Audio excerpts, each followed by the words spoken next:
Then tell me what you think. Never. Really? No. You just said she gave you the evil eye. You did give her the evil eye. You have this person. Somebody bring Tamra back. What do I give her the evil eye? You please bring Tamra back. You're psycho. Really? I gave her the... You can tell whatever you want to tell. You called me the next day and said I woke up naked next to this man at 5 o'clock. You serious? Really, Vicky? You're going to deny it? Yes. Really? On your kid's life, deny it right now. On that baby's life. You can say whatever you want, Shannon. You're a liar and you're a drunk. You're a fake friend. Here. This is your thing. You are a problem. Tamra Judge just received a message telling her to end her own life. And that's not even the worst part of what's been happening. What started as questionable comments about her best friend has snowballed into one of the most dramatic downfalls in Real Housewives history. We're talking allegations of FBI investigations, fake social media accounts, production leaks, and a mental health crisis that forced Bravo to bring in a psychiatrist. This isn't just a messy reality TV drama anymore. This is a complete reputation collapse. And here's the thing. She keeps making it worse. Let me break down every single incident that led to this disaster. Let's start where this all began. September 2023. Shannon Veeder, Tamra's supposed best friend, gets arrested for DUI. She crashes her car into a house. It's bad, really bad. And at first, Tamra seems supportive, but then something shifts. Shannon's arrest happens September 16, 2023. Shannon goes to rehab, gets help, takes accountability. Tamra pulls out of their Tres Amigas tour with Vicky, claiming it's too soon for Shannon to be doing alcohol-infused shows. Then cameras start rolling for season 18. This is where Tamra crosses the line. On camera, repeatedly, she calls Shannon an alcoholic, not in a concerned friend way, in a judgmental, public, humiliating way. She questions Shannon's sobriety. She brings it up at every opportunity. And remember, this is someone who called Shannon her best friend for a decade. Shannon later reveals the most painful part. Tamra left town the day after my DUI, the day after. When Shannon needed her friend most, Tamra disappeared. Then comes back to judge her on national television.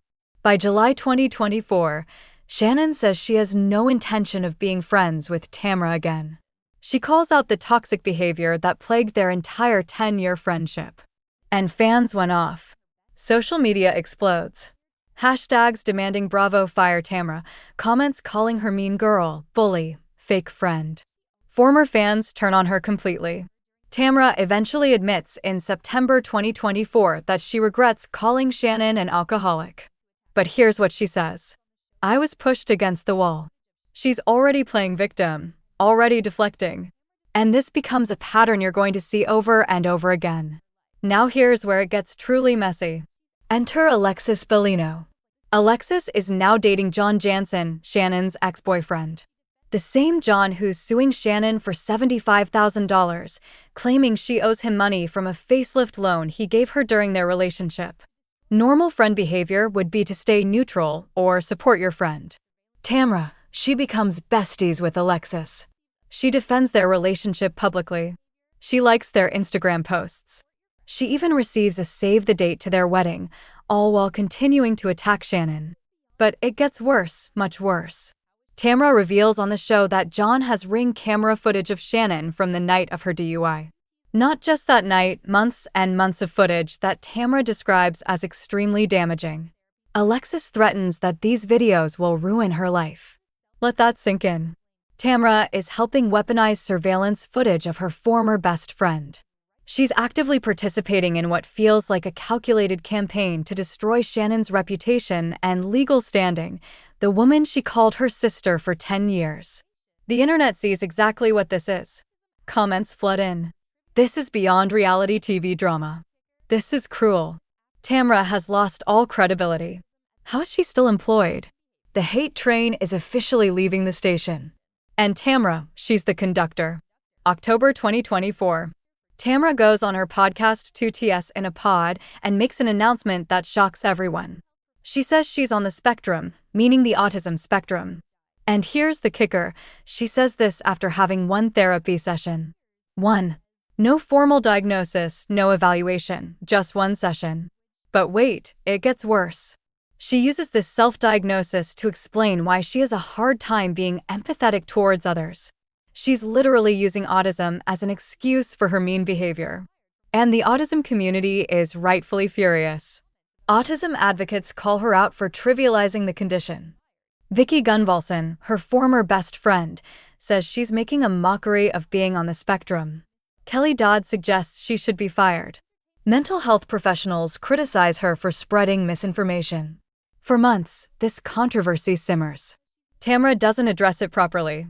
She doesn't apologize. She just lets it hang there, making her look worse and worse. Finally, at the season 19 premiere in July 2025, she breaks down crying. Through tears, she says, "I had gone home and went on my podcast and I misspoke. I shouldn't have said anything. I just got annihilated, publicly annihilated." Notice the language? She misspoke. She got annihilated. Still playing victim. Still not taking full accountability for using a neurodevelopmental condition as an excuse for cruelty. September 2024. Entertainment journalist Kiki Monique goes public with a serious allegation. She claims Tamra tried to get her fired from working with Bravo after Kiki allegedly made comments about Tamra and Alexis on Radio Andy. Now, this could just be one person's word, except multiple people back it up. Jennifer Pedranti, a castmate, comments, "I need my job as well. She did the same thing to me." Vicky Gunvalson simply writes, "Typical Tamra. This isn't an isolated incident. This is a pattern." Tamra denies trying to get Kiki fired, but then private DMs leak where she admits she reported a castmate to Bravo for commenting horrible things about her and her husband. So, she's not trying to get people fired, she's just reporting them to their employer. That's the defense? March 2025. Sources tell In Touch Weekly something explosive. Tamra Judge has been cited as being the #1 source for production leaks to the media. She keeps a folder on each member of the cast and has spent hours researching the internet looking for negative news she can use against the cast. A folder on each cast member. She's literally keeping receipts, gathering ammunition, and allegedly leaking information to control the narrative. This isn't reality TV strategy, this is psychological warfare. The same sources claim she's been spreading rumors about the cast through fake social media accounts. Producers are reportedly furious. This kind of behavior violates the trust that makes reality TV work. And when you combine it with everything else, it paints a picture of someone desperately trying to control their image by destroying everyone around them. March 2025. The cast is in New Orleans filming season 19, and this is where everything explodes. At a cast dinner, Tamra accuses Katie Janelle of spreading a rumor that Gretchen Rossi was roofied by Tamra during the infamous Naked Wasted episode back in season 4. Katie denies it. Gretchen denies ever saying it. The entire cast turns on Tamra at the table. Gina Kirchenheider calls her sloshed and questions if she's taken Xanax with alcohol. The confrontation gets heated. The accusations fly. And Tamra, she's outnumbered. Tamra storms out of the restaurant. She doesn't just leave dinner, she leaves the entire cast trip. She packs her bags and posts on Instagram. It was a long run. When life gives you real problems, this reality doesn't make sense. Peace out. I'm out. For weeks, everyone thinks Tamra quit the show. Headlines run, fans celebrate. But here's the truth. She didn't really quit. She had a breakdown. And behind the scenes, something else was happening. Sources reveal that producers confronted Tamra about the leak allegations and the fake social media accounts. She was in crisis. Bravo actually had her meet with a psychiatrist. Think about that. The situation got so bad that a mental health professional had to intervene before filming could continue. By August 2025, Tamra reveals her friend Teddy Mellencamp convinced her to come back. Teddy told her, "You're not a quitter. If I have to go through this and power through, you have to." Tamra admits she was deeply depressed during this time. Tamra shares something absolutely shocking on social media. A direct message from someone allegedly connected to Harmony Recovery. And I'm going to paraphrase here because it's disturbing. The message tells her they hope she considers ending her own life and that she should never show up for Orange County again because she's ruined the show with her toxicity. Now, regardless of what Tamra has done, this crosses every line. This isn't criticism. This isn't even hate. This is encouraging someone to commit suicide, and Tamra shares it to show just how dark the backlash has become. If you or someone you know is struggling with thoughts of suicide, please reach out to a crisis helpline for immediate support. She reveals, "I'd like to say that I'm doing great. I'm not doing great. I'm doing okay. The hate is real. I'm not going to lie." She claims Bravo told her the hate is only from 3% of viewers, but anyone on social media can see it's way more than that. Instagram comments, Twitter threads, Reddit forums. Everywhere you look, there are organized efforts to get her removed from the show. People are tagging Bravo executives, starting petitions, creating hashtags. The backlash has become a full-blown movement. Throughout all of this, there's a genuinely tragic layer. Tamra's daughter, Sydney.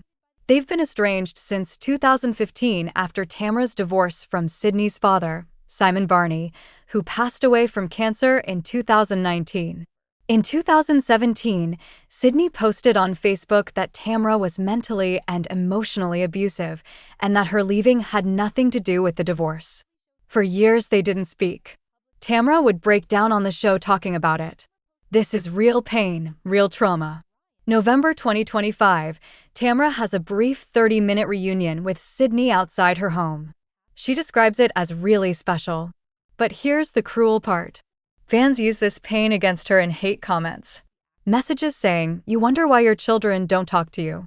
This is deeply personal family trauma being weaponized. Season 19 shows Tamra in therapy discussing her custody battle, her estranged daughter, her absent father, and decades of unprocessed trauma. She admits, "I'm afraid if I get close to people, they'll turn on me. So, I just keep a wall up." For the first time, we're seeing where this behavior might come from. But does understanding excuse the actions? That's the question viewers are asking. Let's talk about Jennifer Pedranti. During season 18, Tamra shades Jennifer's plastic surgery on camera. She accuses Jennifer's boyfriend, Ryan, of being investigated by the FBI. She allegedly shows unflattering photos of Jennifer to other cast members. Sound familiar? Research dirt on someone, spread it publicly, act innocent when confronted. The same playbook she's used on Shannon, on Katie, allegedly on journalists. It's the same pattern over and over. October 2024, Tamra posts a vulnerable statement. "I have past trauma that is deep and painful. This is something I've suppressed for 15 years. My mental health is just not strong enough where I can be judged and hated right now. Yes, I'm admitting I'm weak." Here's where this gets complicated. Mental health struggles are real. Trauma is real. Tamra's pain about her daughter, her father, her past, that's legitimate. But here's what fans are saying. You can't use mental health as a shield while actively hurting other people. You can't claim to be too fragile for judgment while spreading damaging rumors about your castmates. That's the pattern everyone has identified. Attack someone publicly, claim victim status when called out, try to get people fired behind the scenes, research dirt to use as weapons, deflect by accusing others of what you're doing, play the mental health card when heat intensifies. The question isn't whether Tamra is struggling. She clearly is. The question is, at what point does your trauma stop being an explanation and start being an excuse? At what point do you have to take accountability? So, where are we in November 2025? Let's take inventory. Shannon gave her a brief hug at the season 18 reunion, but questions the authenticity.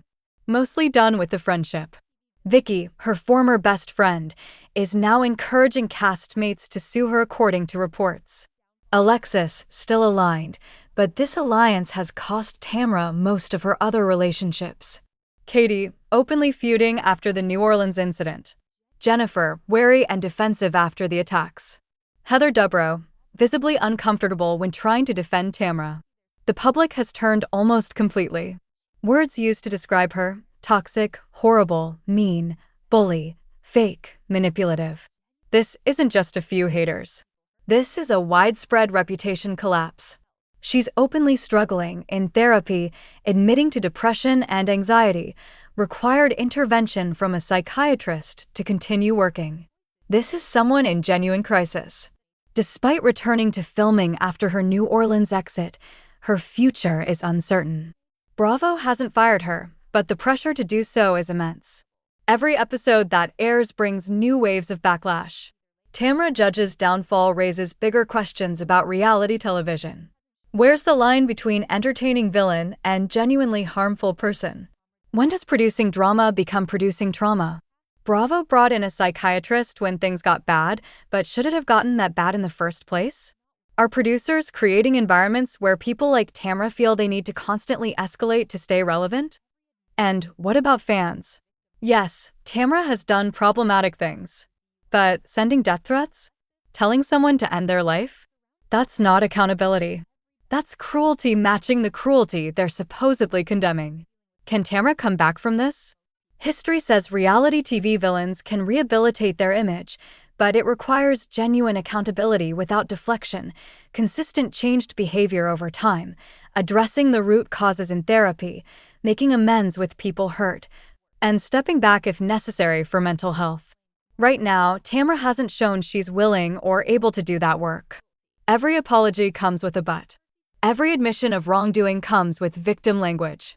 Every moment of vulnerability is followed by more attacks. So, here's the truth about Tamra Judge's downfall. It's not one incident. It's not one mistake. It's a cascading series of choices that revealed a pattern of behavior that fans, castmates, and even production couldn't ignore anymore. From betraying Shannon after her DUI, to befriending Alexis while she's with Shannon's ex, to claiming autism without diagnosis, to allegedly keeping folders on castmates, to the New Orleans meltdown. Each incident built on the last until the weight became unbearable. Is Tamra a villain? A victim? Both? The reality is probably more complex than either label. She's someone with genuine trauma who never properly processed it, working in an industry that rewards chaos, surrounded by cameras that capture every bad decision, dealing with public scrutiny that would break most people.